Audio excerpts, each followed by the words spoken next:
Morning for me at least, afternoon for everyone overseas. All right, let's do this again. Share. All right, can we see that? Yep. All right, we're good. Excellent. All right. Thanks for the intro, Adam.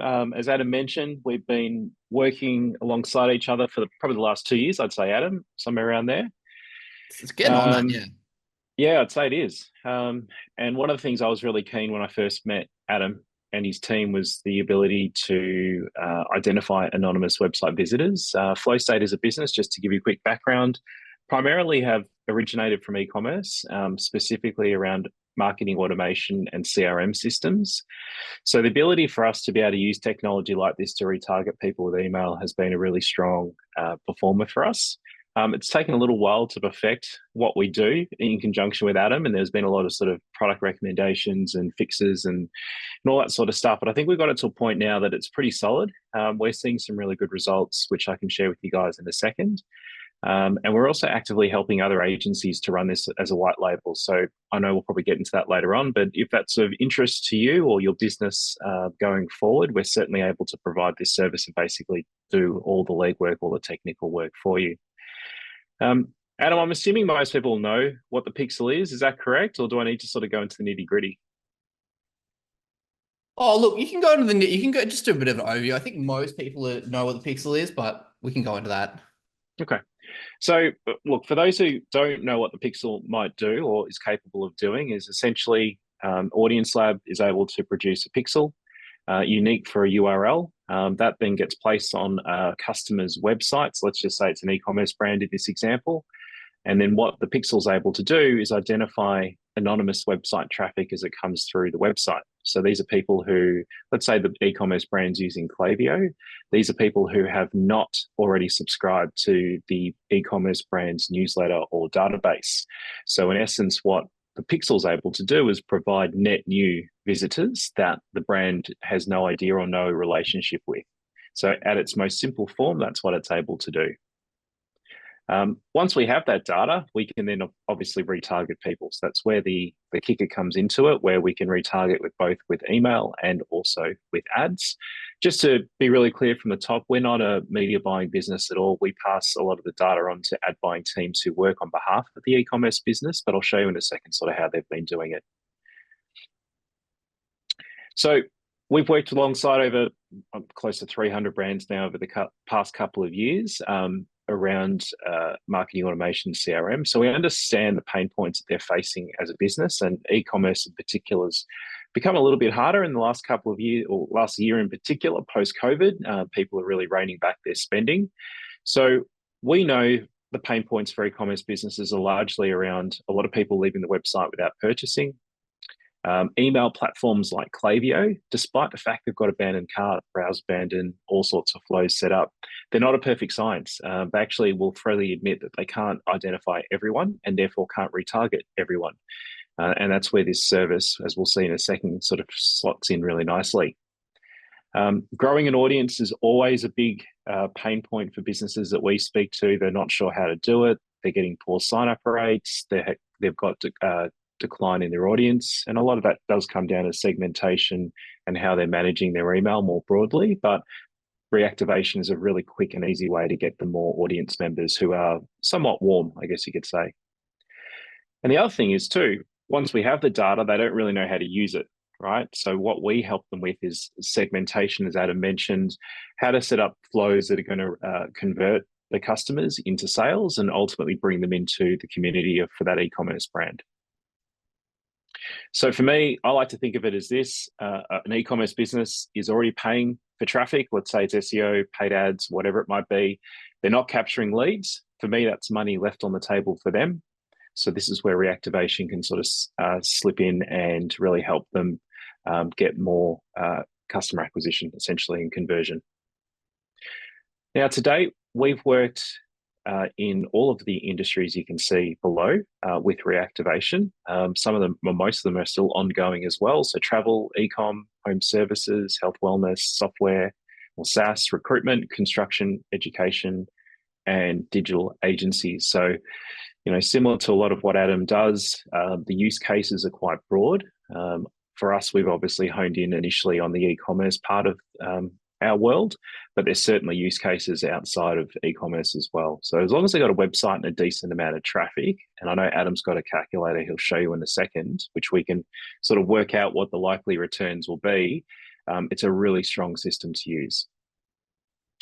There's just a quick snapshot of a business in Canada called Sticky U. We've done a lot of work with. They've been using the Pixel, I'm going to say, for about 18 months now. We've delivered a huge return for them.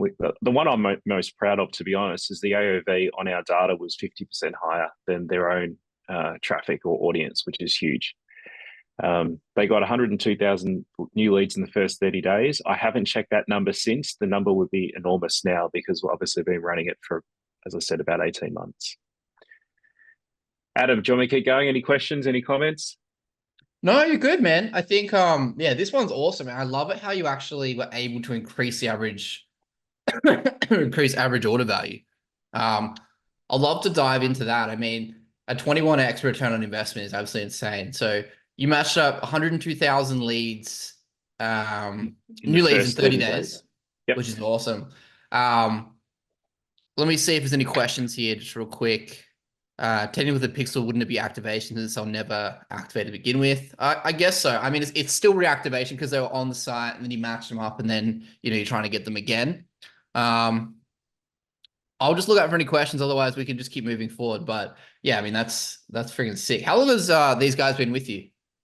That's the biggest thing. Yeah, so we do a few things for them. They've been with us for about 3 years. So we focused at the beginning on just their Klaviyo account. Now these guys are a big business. They do, multiple millions per month. They've got an enormous audience of over 1.5 million subscribers. So they're sort of a tier one customer for us. Sam, who you can see on screen, is really open to new tech. He loves it. He's already running retention.com. So just, to put it out there are a number of competitors and similar services out there to what Audience Lab can do. But I actually think the Audience Lab data to where it's got to now and the cookie matching, which Adam, I'm sure you'll touch on in a second, just makes our data even stronger. We also share more data than the competitors. So if you're looking at any competitor services, they literally will just give you a name and an email, whereas I've been very open with the data that we share, and I literally give them all the data points that are relevant for them as well, which I think is a really good thing and definitely sets us apart. Plus, I've been doing it a little bit cheaper than some of the other bigger services like retention.com. But for clarity, Sam was actually running retention.com and he wanted to do a side-by-side comparison to see if we could outperform them. And a lot of our flows did outperform retention.com, which was really cool. Yeah. Nice, man. Yeah. So who are we? So we're Flowstate, as Adam mentioned at the top. We're originated from email marketing. We are now a leading agency for reactivation. We've worked with, it's probably close to 300 brands now.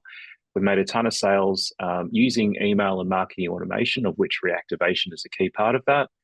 You can probably tell from my accent, based in Melbourne, Australia. So just about an hour's flight from where Adam is in Canberra. And we have 18 team members in-house. So a quick snapshot. All right, so why do we think reactivation is really good? So for me, reactivation is super strong because you have the ability to send hyper-targeted campaigns to people who have shown intent. So they've gone to the website, they've looked around, we can see which URLs they've been searching or spending time on, I should say, and then we can use that information to be able to retarget people. As I mentioned, I'm not an ad buyer myself or a media buyer. A lot of our customers do use the data for ad platforms, which is great. I think it just makes the whole ecosystem stronger. We really focus in on the email side of things, but certainly we make available the data that we collect for our customers, and then they can take that and use it for any advertising that they need to, which I think is a really nice value add as well. Really key thing too, everything's so automated. I'll show you in a second how we've set this all up. The workflow is really quite seamless. So our customers don't have to lift a finger. They don't have to touch anything. If they really wanted to, they could just go into Klaviyo and just check to see how many new profiles have been added each month, as an example. But outside of that, they're not touching any data. They're not doing any reviews, nothing. So it's a really nice plug and play solution.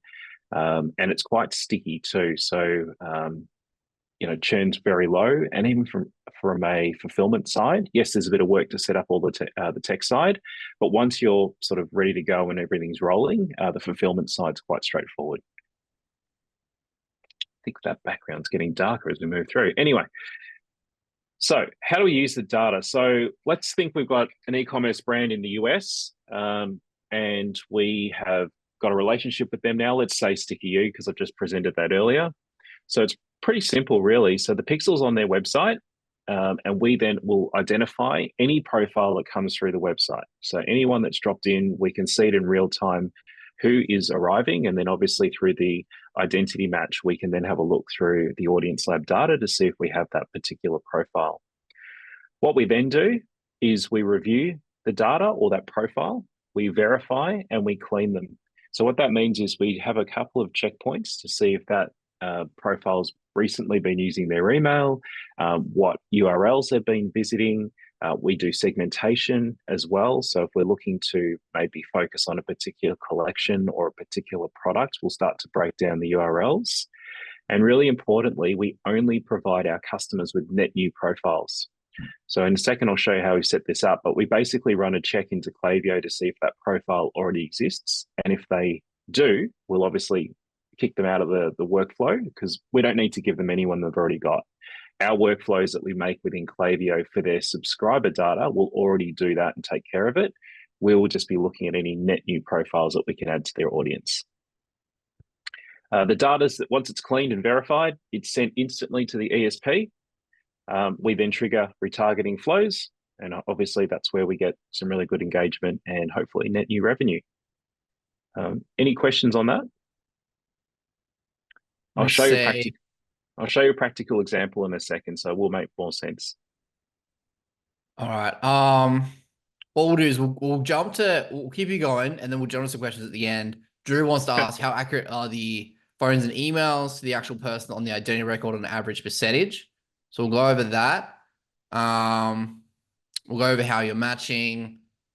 Yeah, so we'll keep going, and then we'll start going through these. Cool, no problem. As I mentioned, the second way to use the data is for ads. Again, we're not a media buying team, but we pass the data on. Adam's spoken at length over the last few months about the SHA-256 token, which the data will resolve for us. We pass that on to the customer just via a Google Sheet, literally, and then they can use that data to upload it. Now you've got the Meta integration through the platforms. That's another option.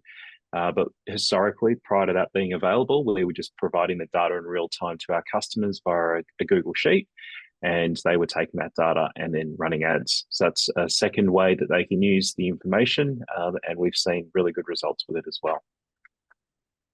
At least that's what I've been told, because I'm not looking at the business manager accounts, but I know the ad buyers on the e-com brand side have been really happy with it. So what I'll do now, I think one of my slides actually disappeared for some reason. Let me just show you practically how this all works. I'm just going to swap screens. Yeah, that'd be awesome. Seeing the flows would be really cool. I think one thing to mention, guys, so we do have a Klaviyo direct integration, but what Simon does is has a pretty complex workflow. So I guess we'll go over both. So we'll go over your workflow, and then one thing that I think is quite interesting that Simon does on his end is the email verification through Kickbox, because we verify our data. We do have whether the data is like the email's verified, and we can use zero bounce and things like that. But Kickbox in their grading system, I think everyone should still do that, because I haven't seen as accurate of a grading than Kickbox. In a lot of the ones we tried, like we can see it's a real email, but Kickbox seems to always find whether it's actually going to receive emails. So we'll go on to that. But yeah, let's go for the flow. This is awesome. Yeah, no problem. So I'll zoom out, give you the 30,000 foot view. So that's what it looks like. It's sort of evolved dramatically over the journey. We've had many evolutions of this, and that's sort of been largely as Adam's tech has developed as well. So early days, it was a little bit more clunky, and it's getting more and more streamlined now to the point where it works really well. And as Adam mentioned, this is probably set up more pre-Klaviyo integration being available. That's something we're looking at and working with Adam on actively. But for now, we're still working within BoostSpace. So I think most of you guys will be familiar with BoostSpace, obviously very similar to Make. So essentially what's happening here, this one's actually running in real time as well. Webhook fires. So once the pixel picks up someone, the data then enters BoostSpace. What we then do is check to see if it's a valid email. So we check the data from Audience Lab to see if there is a personal email available. We then add that personal email to the Google Sheet. So this is two things. This is providing information to the customers. They can see the Google Sheet populating in real time.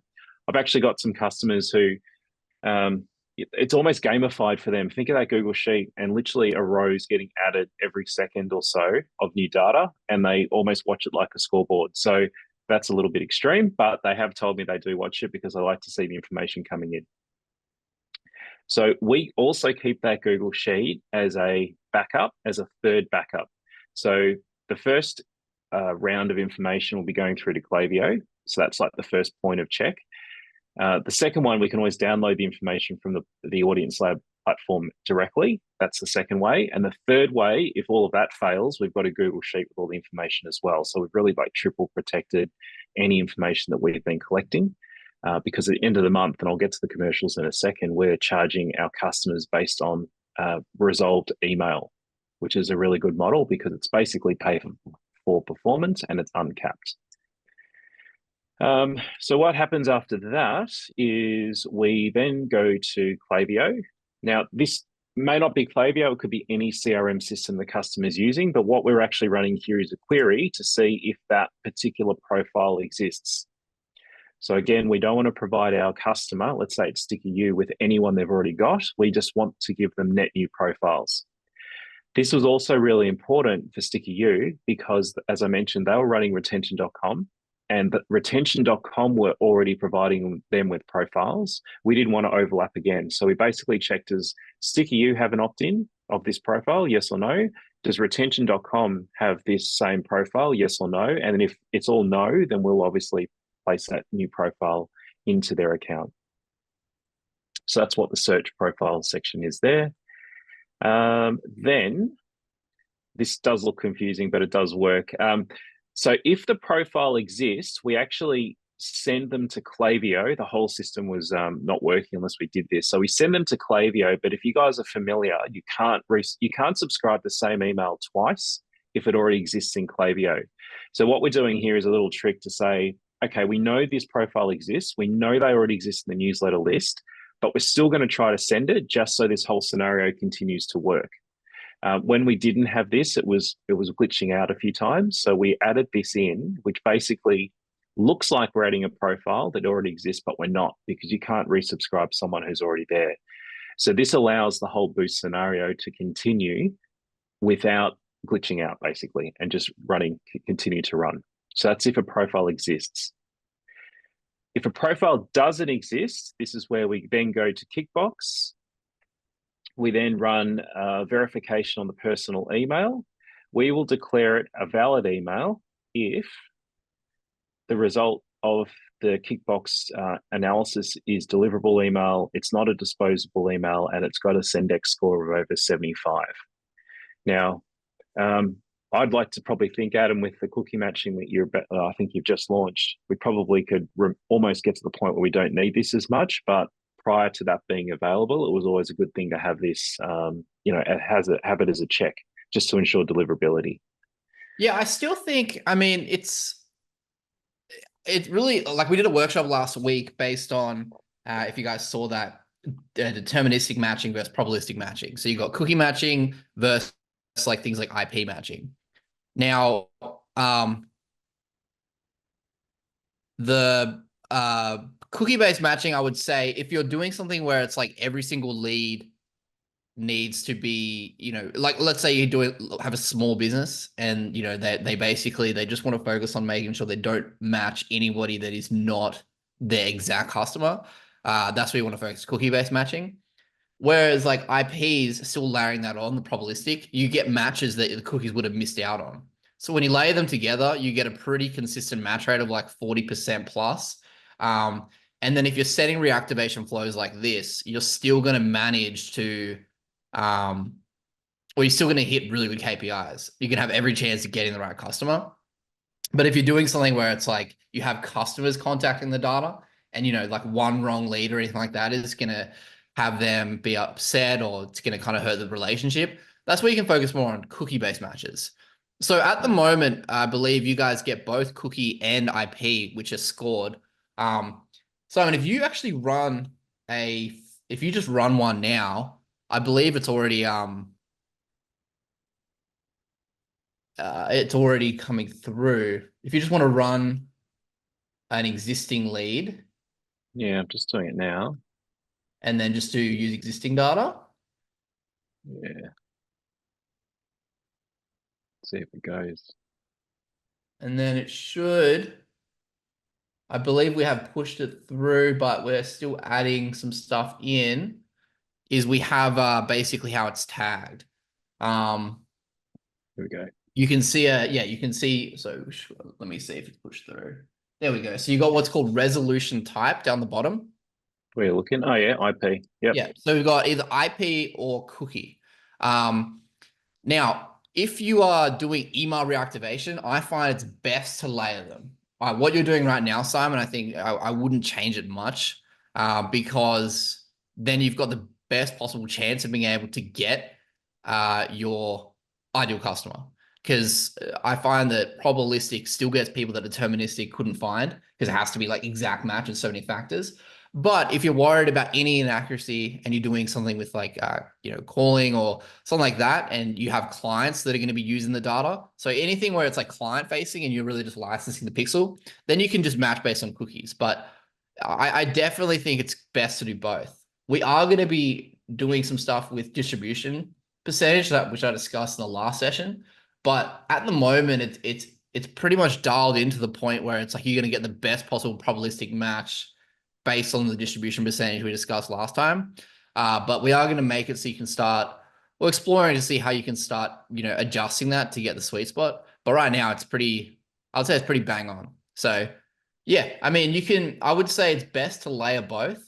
But if you're worried, you can just do cookie-based matching as well. Because I think I discussed last week, our average match rate on cookies alone is around 40% now, which is usual cookie match rate. You won't find anything like probably over 5 to 10% in terms of cookies, just because most people use the same cookie vendor. But because we have this pool of hundreds of different vendors and aggregators, we're able to get a pretty consistent match, and we're just onboarding partners every other week. So yeah, that's the idea of cookies and IPs. Sorry, man, I'll let you continue. No, not at all. And I think as we look down towards the bottom of the webhook here, you can see that the URLs, that's really important. So this particular customer does have different offers and different sort of value propositions for some of their SKUs or products. So it's a good example of where we've been able to identify the URL that the person's been looking at, and then we segment that even further. So we know they've been looking for a patch brow lift, whatever that is, at Wrinkle Schminkles, and we will then segment those particular reactivation profiles into their own flow instead of making it more generic. Cool. So once all that happens, I'll just go back in here. So we can see here, this one, I don't know if it's a pass, to be honest. Has it failed? Undeliverable. Yeah, so this email actually was not passed through because it failed some of the kickbox cleaning requirements. So it's a good example where we'll still have measures in place to obviously omit a profile, even if it doesn't exist in the Klaviyo account right now for the customer. But if it was valid, it would then go through to a list that we've set up in Klaviyo. We actually call it Reactivation Direct Feed. So it's really easy for the customer to quarantine our results, and they can see the list growth directly. So you can see there we've created a list in Klaviyo. Now, once that happens, so if that all makes sense, once all that happens, I'll show you what Klaviyo looks like. It's pretty simple for some customers. This is actually a different customer, but it's the same sort of scenario. We have a direct feed where the profiles are dropping in. We had a split test set up for some time, but I think we switched it off because we declared this one the winner. And you can see some of the results we've got. So this particular client at this stage of the year, which we're looking at sort of June, July, it's getting 38% open rates, 24.4% click through from a pretty healthy size audience. So it was a good result for them. Even the second email was getting 37% open rates. Sticky You, off the top of my head, we're getting low 30% open rates. So still pretty good. Because at the same time, we are putting in profiles who haven't opted in. So we need to be very careful as email marketers to make sure that deliverability is still strong, because the last thing we want to do is damage a sending domain. So we're always monitoring the open rates and the click rates in particular to make sure that they're still above benchmark. And for me, If we're getting anything over sort of 30-35%, we're okay. If it drops below that, then we've got an issue where we go back to the scenario in Boost. We'll have a look at perhaps a Sendex score. We might look to raise it up a little bit just so we get better quality through and less volume, and just make sure that we're still hitting some KPIs here when it comes to deliverability. What do you see as your average open rate? Like I know 30% is the high. What have you seen in terms of if you look at your lowest and your highest, the middle average that you usually aim for? Just for I haven't really seen much less than 25%. I mean, we do this day in and day out. So if I see anything less than 30, I'm on alert pretty quickly. I would say if it was a new customer and we saw 25%, which we have in some instances, we're sort of pausing, having a look to see what's wrong, making some tweaks to either the data feed or, in fact, the email itself, and then we'll go back and relaunch it. But ideally, I'm seeing sort of at least 30% as an open rate. Do you see that first initial email? Is that really? I guess so. The first metric you focus on is just getting a really solid open rate, and then you kind of work back from there. Is that entirely contingent on just the offer and the subject line, or what would you say is the biggest thing for open rate? Not making it too pushy. So if you think about the buying funnel, these guys are pretty much top of the funnel. They're more in the awareness stage or consideration stage. They haven't shown much more intent than that. So we try to keep the language a little, so compare it to an abandoned cart where you know someone's actually done a number of actions to put something in their shopping cart and left. The language there can step up and be a little bit more, pushy is the wrong word, but it's a little bit more, we know what you're doing, let's just finish the job sort of thing. Whereas this is very much more around, thanks for stopping by. We noticed that you were visiting blah, blah, blah. Here's what we can do. We always have an offer. So one thing you must have is an offer. You do need to get these people back with some sort of incentive. It doesn't work if you don't have an offer. So make sure you've got that offer in place. And this is what the emails will look like. Something like that. This is an online gaming partner that we've got. Yeah, I think that's a really solid offer. I mean, I think you make a really interesting point there as well. On a lot of people, what they do is their reactivation sequences, even when they're dealing with in-market data, it's like this assumed sale. And I think people will definitely take that the wrong way, because although this is people that are on the site, or this is people looking for that certain service, they didn't look, they didn't buy from your service, or they didn't, they still are at that top of funnel stage. So is that first initial offer, is it really like, because you got to have a good offer and you have 500%, is it based like you're doing like a 500% off deal?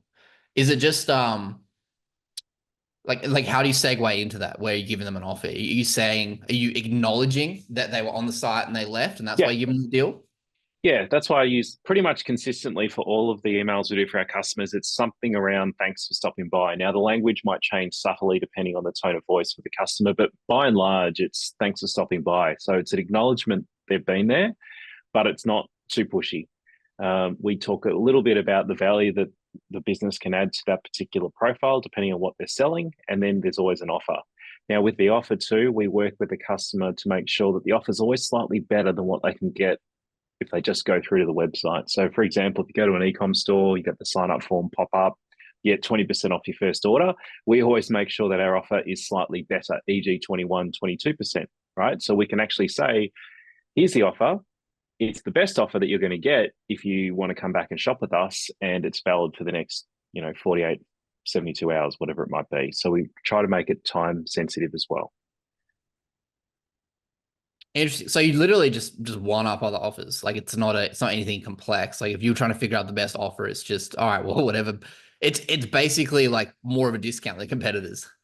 Yeah.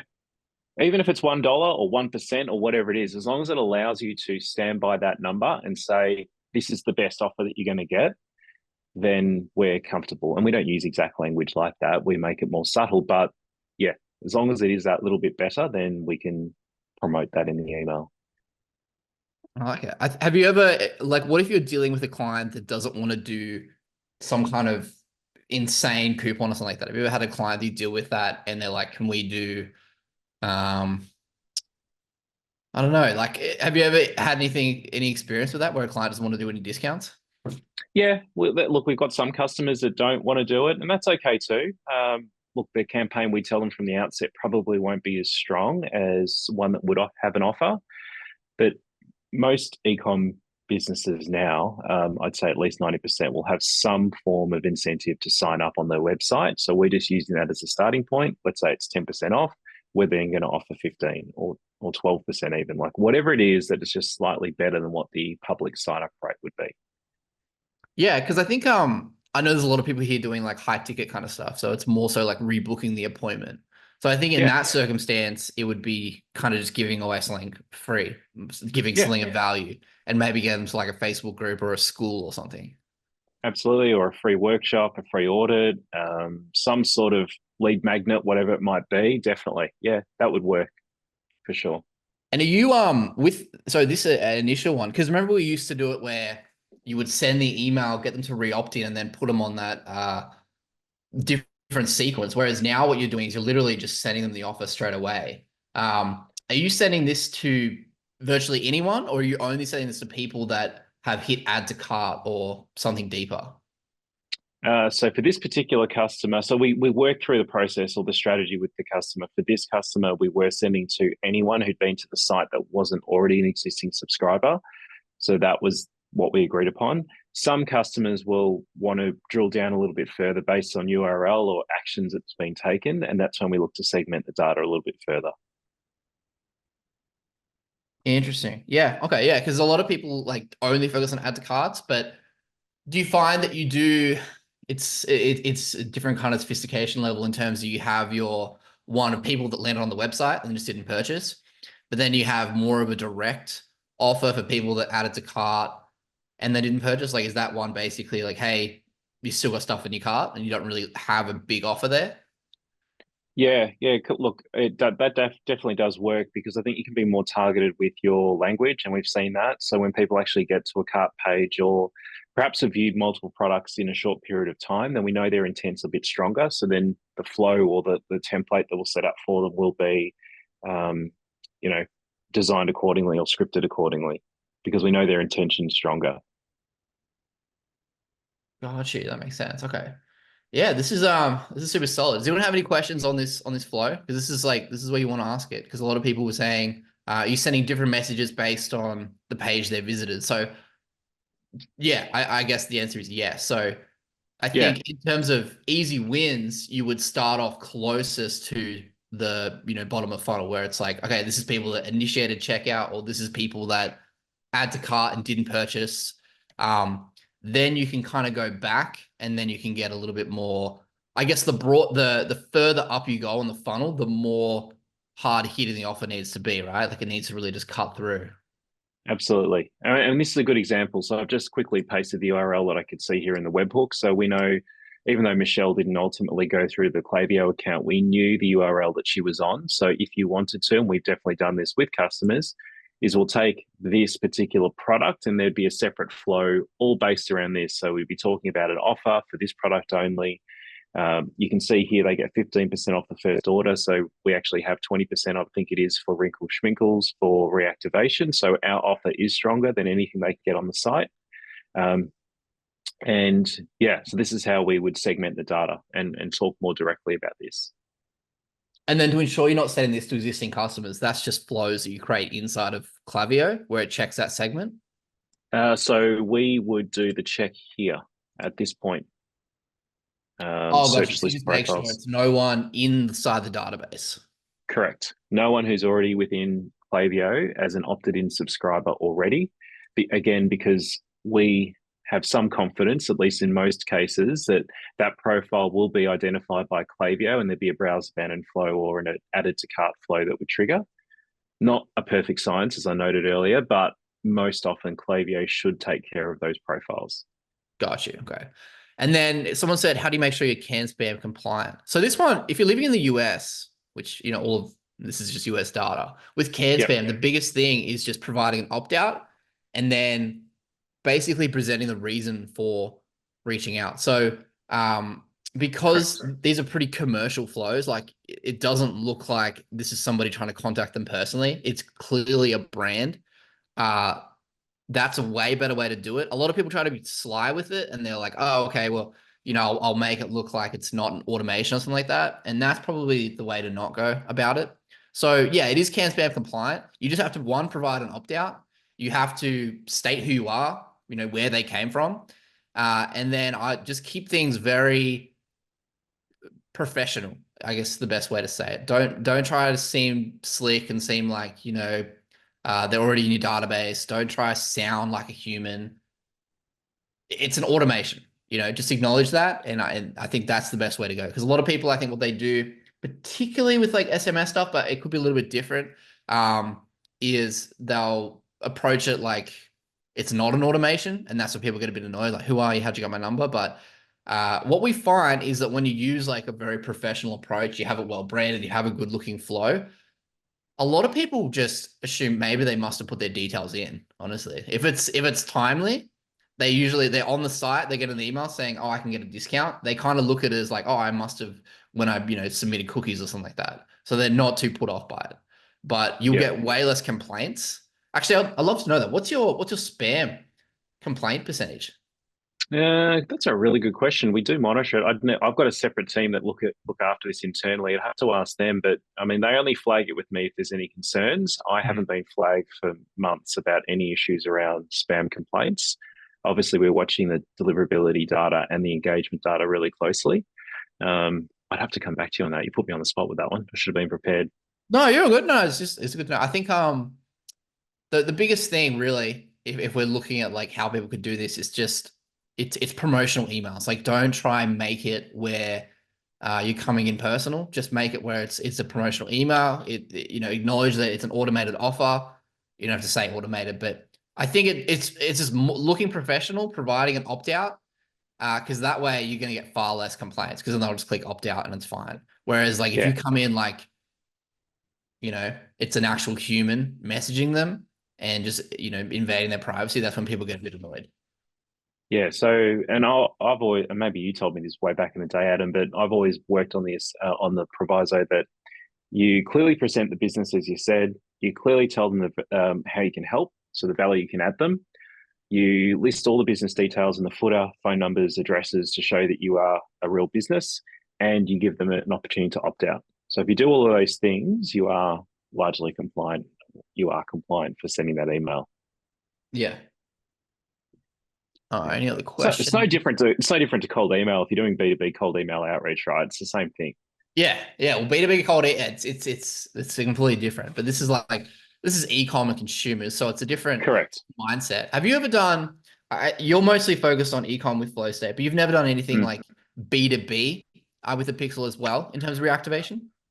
With the Pixel, no, not as much.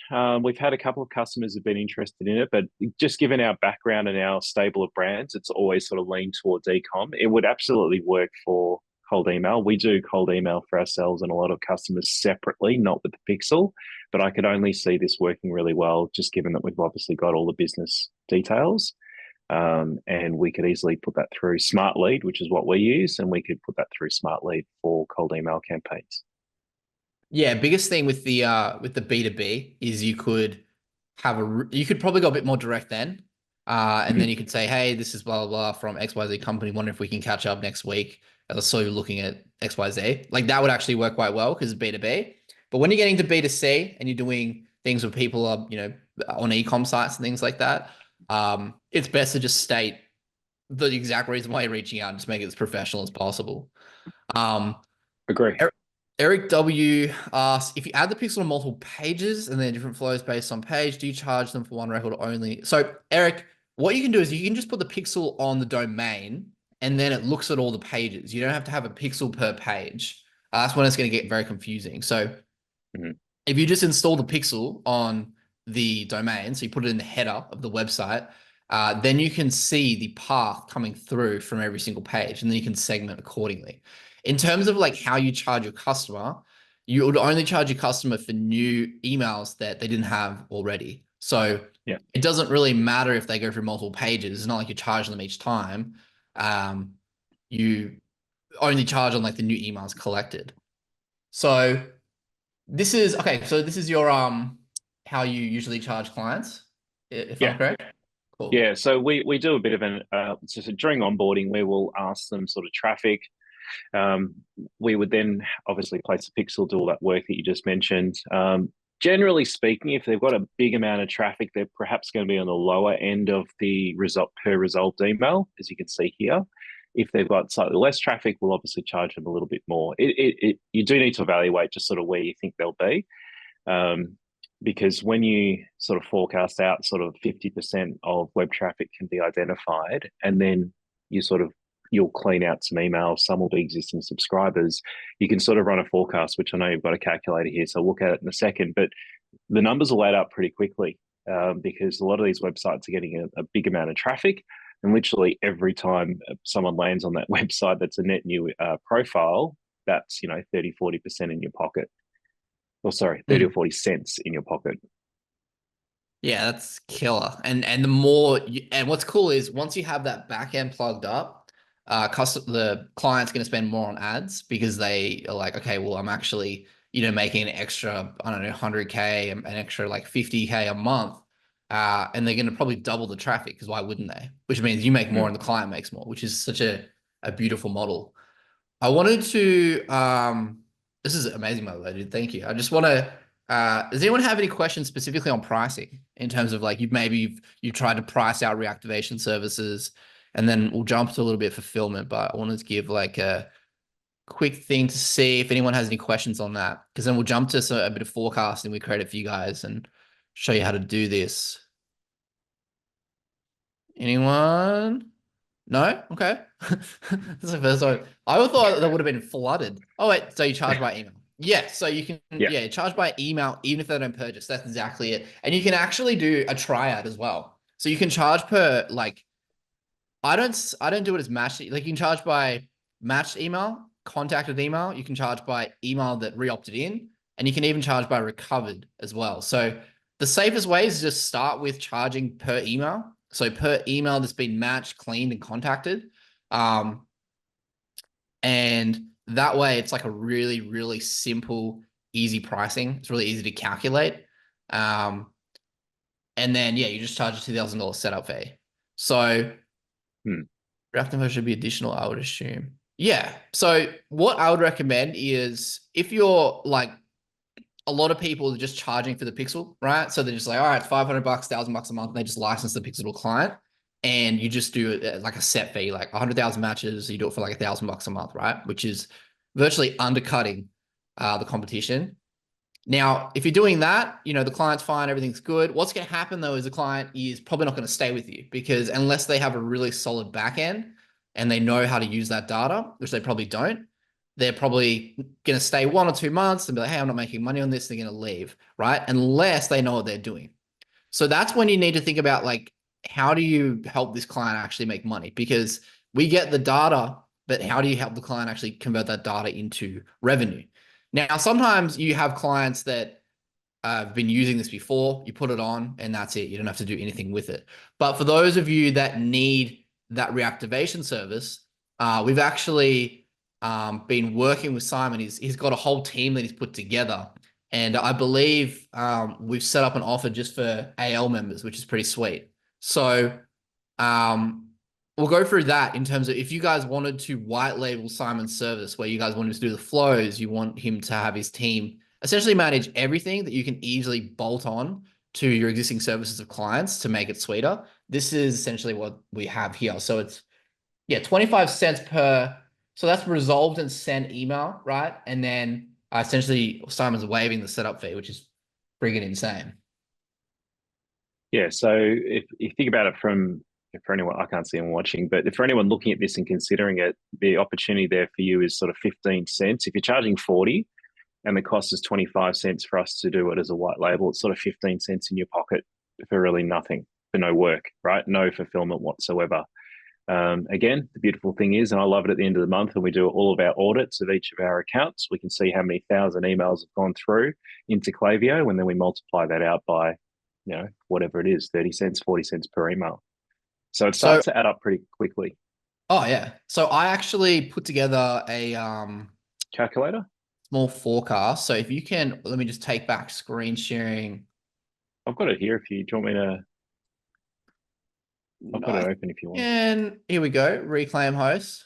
So essentially what you've got is your 1% of overall. So this is overall. So it's not saying out of the opens, this is how many people click. This is 1% of people that clicked from all the emails sent. It's very confusing, but that's how Klaviyo Correct. calculates it. That's So correct. these are the metrics here. So essentially, we got cost per email match and then white label costs and things like that. So let's say you've got a client and they have 50,000 hits per month, right? What you could do is through using this service based on what Simon puts together, you can generate them an extra $25,000 a month in revenue, right? Like if the AOV is $80. Now that $80 is a really low AOV. Sorry, $150. Cost per acquisition, $80. So assuming they have about a 2x on ads, which most people do. If they don't, that's even better because you can help them even more. This is your average client. You can make them about $25,000 in recovered revenue. Now, Simon's cost, I believe we spoke about 25 cents. So what you can do is you would essentially, that would be the raw cost that you would have to pay in order to generate your client $25,000 a month. Now, what you can do is you could easily get away with charging your clients up to 50 cents because again, they're not losing money, right? So you could still charge your client $8,500 a month. You generate them $17,000 a month profit and you make $4,200 a month every single month. Now, no client, if they're making profit, right, of, again, this is no risk to them, is going to stop that, right? So they're just going to keep adding traffic. So let's say they get to 70,000 hits a month. It's just getting better and better for you. It's getting better and better for the client. Now the client's making $23,000. You're making $5,000 a month, right? So again, and this can be adjusted. You might find they increase the average order value. Maybe they lower their cost per acquisition. It just gets better and better and you become a cohesive team. And that's why we really stress, instead of just trying to get, hundreds and hundreds of clients that just pay you monthly to just use a pixel, it's better to get a client and work your way through on this performance basis, because then it's just insanely sticky. I mean, like you said, you've had clients for up to like a year on this service. So it's pretty no-brainer. I mean, essentially what you could do is you could sign up today, go out, find some really big clients. What we'll do is in the recordings, I'll send you through maybe some stuff in terms of like how you can find clients that are spending a lot on ads and things like that. I mean, there's a lot of them. Literally, if you go into Audience Lab and you go into the in-markets and you click identity resolution, and then you want to go email those people, you want to go run ads to those people, you could just upsell them into this. Like it really can't be easier than that. But you could do that, and then I'll share this forecast. All you need to do is basically figure out how much you want to charge a white label cost and how much you could justify based on their average order value. Again, the client's making money. If you're making a client $23,000 a month profit every single month, it doesn't matter. Like it's not any risk to them. They're not spending money on the ads for you. You're not, reactivating existing leads that, it's a risk and they did all the work. Like this is people that didn't even know existed. Okay. Doesn't matter what niche they're in. That's a good one. I mean, I think this is Simon's mostly well-versed on ecom. I think if you're going to do something that's a bit like, I don't know, let's say you've got like a solar company or something. Is that something that you are confident with, Simon? Because it's still consumer, but it'd be a little bit different because the offer would just change in terms of that first initial open rate. And yeah, I definitely think it would work. I mean, if it was a solar company and they all seem to have pretty decent websites these days, and they've got an offer, this would work absolutely. The messaging obviously would change slightly. Maybe the lead magnet or the incentive would be a little bit different. Maybe it's a free home appointment or whatever it is. But yeah, can't see why that wouldn't work at all. So interesting question. How do you charge and get paid from a client with a pay performance? So like, how do you not get stiffed by a client? And I think I'll answer that one and then you can, Simon.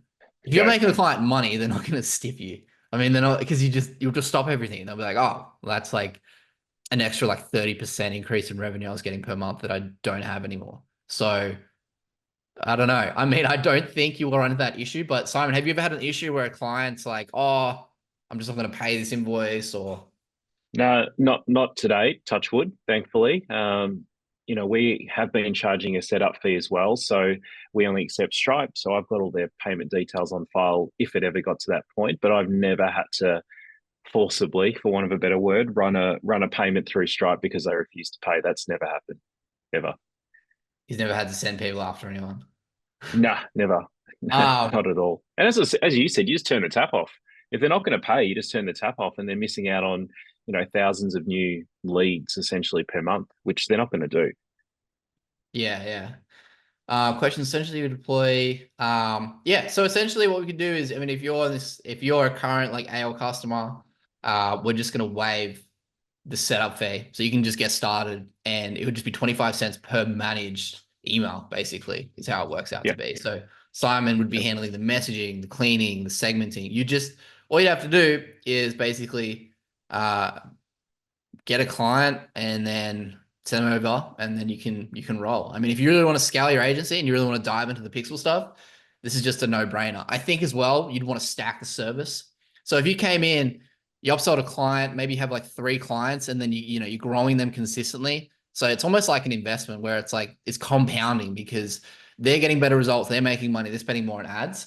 Then you can start working in some of the consulting stuff, and you can start, giving them audiences, and then you can start upselling, cross-selling, building into other services. That's the best way to do it. But you're on the hook if you don't pay out, just to be clear, since we can't turn tap off.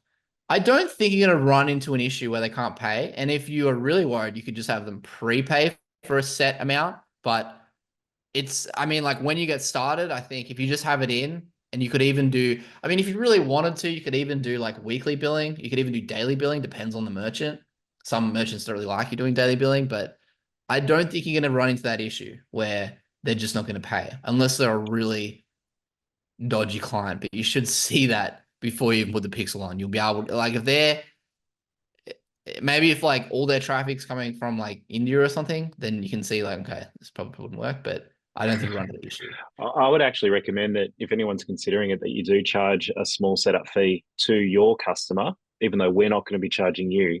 And that will allow you to obviously collect any billing details that you need to. So even if you're charging $500 as an example, that's obviously profit to you, and then you've got the billing details. We've never had an issue. I think if you've got good relationships with your customers or your teams do, then there shouldn't ever be an issue around billing or disputes around billing, especially if you're very clear on how it's calculated at the end of the month. And we're very clear on that from the outset. So customers basically get the first month to use a service. They'll pay at the end of the month once we do the tally up of all the emails that we've resolved for them, and they get the benefit in the meantime. So I think from that point of view, you should be pretty covered. All right, can you create a video on how to find the identity resolution clients, run ads to them, then the slide deck, then case studies? So that's like how to do your whole agency. Yeah, I can do that. Okay. So yeah, how to find identity resolution clients, run ads to them, the slide deck, the case studies, and show the appointment setup. Derek, yeah, all right, yeah. I mean, if I ask and you receive, we can do that. I think what we can do is we do have a slide deck, and I think maybe we could set up some kind of like white label slide deck, and include some of those case studies. We probably can't include names, maybe check with the client, but we can put together a bit of a package if people want to go out. Like if somebody's like, okay, I know a bunch of clients that would just eat this up. I'm connected to like some massive ecom brand who's like my cousin's sister's boyfriend. How can they get started? I think what we'll do is after this, we'll send a recording. We'll put together a little package. If you guys look at the upsell sequence that we did a few weeks ago, that's the best way to start. Like literally, if you just go in the upsell sequence and you just send that first initial email to any existing clients or any clients that are, let's say, an active prospect, like you've spoken to them in the past 90 days, you'll clean up with that. If you say, look, we'll match the emails, then we'll basically be able to increase your revenue without you doing anything. The only objection you're going to run into with something like that is that they're worried about putting the pixel on the site. And if that's the case, I mean, there's so much stuff you can do there. It's so many people doing identity resolution. So I don't think it's going to be a big enough objection where it's going to like lose you the sale. The upside is just too great. Now, how many sending domains do they create? Do they want, etc.? This isn't some complex setup done through Smart Lead or Instantly, right? This is basically just straight into Klaviyo. So yeah, with a number of checks along the way, right? So yeah. making sure deliverability we expect to be good. Email's been active recently, which is another marker that your data has.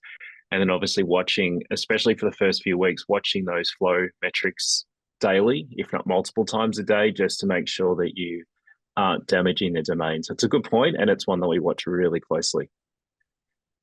Yeah, no, that makes a lot of sense. All right, any other questions on that? Let me see. I hope that answers your question, Mike. Can we get Canadian consumer data? It kind of overlaps. I mean, like I've seen like we even have a huge Canadian store that still has a pixel called Showcase, Shop by Showcase. I don't know. It depends. I can't say like, oh yeah, you get X amount of match rate in Canada, but I have seen us get like Canadian matches. It does overlap into our database. Is the offer creative included, Simon? Yep.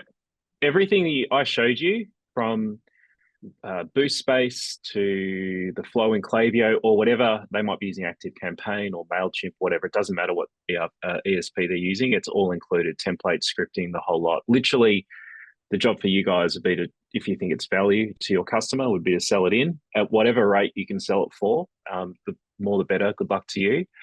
We do all the heavy lifting for you, and we include all the reporting as well. Yeah, that's huge. What was I going to? There was one point. Oh yeah, Canadian. Sticky U. Sticky U is Canadian. So the case study, they're from Vancouver. Okay. Yeah. So and naturally, anyone in Canada is targeting the US anyway, right? So that is their catchment area, so to speak, and they've had amazing results. So they are based in Canada. So they're based in Canada, but they would still be hitting a lot of US traffic. So I guess US is all their business basically. Yeah. So I think there would be an overlap, but I think if they're a Canadian business, I think unless they're like a small local business in a state, I think you should be all right. So it's a Canadian site, but if it's getting it should be getting US traffic as well. I mean, it would have to kind of go on that one. I think another example, I showed you Wrinkles Schminkles. They're an Australian business, but target the US. So as long as your customer is selling actively into the US for anything, then this will work. It doesn't matter where they are in the world, but as long as they service the US, that's great. They don't have to be based in the US. They just have to service US. Got you. Okay.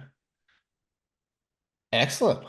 All right. What we'll do is, so I'm going to send out an email few minutes, basically as soon as we're finished. I'll send out an email and I'll just have a form to see if you want to work with Simon's agency. We'll just set up a form and basically just put in, your agency that you currently have. If you have any prospective clients, Brian Wolf says, testing for one of my ecom clients, 30K-ish unique visitors, and they don't do email. Oh, that'd be huge. They would just need a Klaviyo account. Is that right, Simon? Yeah, we'd set up for them. So that's all part of it. That's fine. So either they can have a Klaviyo account or an email platform or not. It doesn't matter. We can still set one up. It doesn't change the price. It's still, that takes us like half an hour to set it up. So it's fine. Geez, that's like a really amazing one. That's yeah. We'll set up the custom sending domain and everything as well. So it's all ready to go.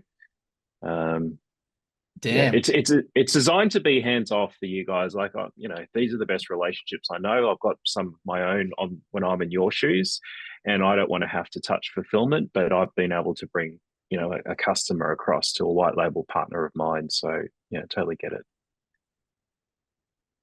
Be good to give us questions we should be asking potential customers, like visitors, average. Yeah. That is all in the upsell sequence, Derek. I think if you were not existing, well, actually, let me just jump real here. So I'm gonna stop this recording. For those that are gonna be watching later, so I'll stop this now. But I've got 2 minutes as well, Adam. I've got to jump into a next meeting. No worries. Well, look, thank you so much for jumping on, Simon. I really appreciate it. I think there's a lot of people that are going to be reaching out to you. So we're going to set up a email right after this, and we'll set up an onboarding form, and then they can get started with you. Absolutely. I can see some of those questions. So yes, we have onboarding. We've got all the questions that we need to qualify people with. The qualification questions will then get put into that calculator that Adam showed you. So you'll be able to get a very quick snapshot of what you think the likely profit is for that customer per month. So it's a great tool. And I think, Adam, you've had variations of that calculator for, I reckon, 2 years at least. because it sets expectations. I think it's really important that you set the expectation for the customer up front.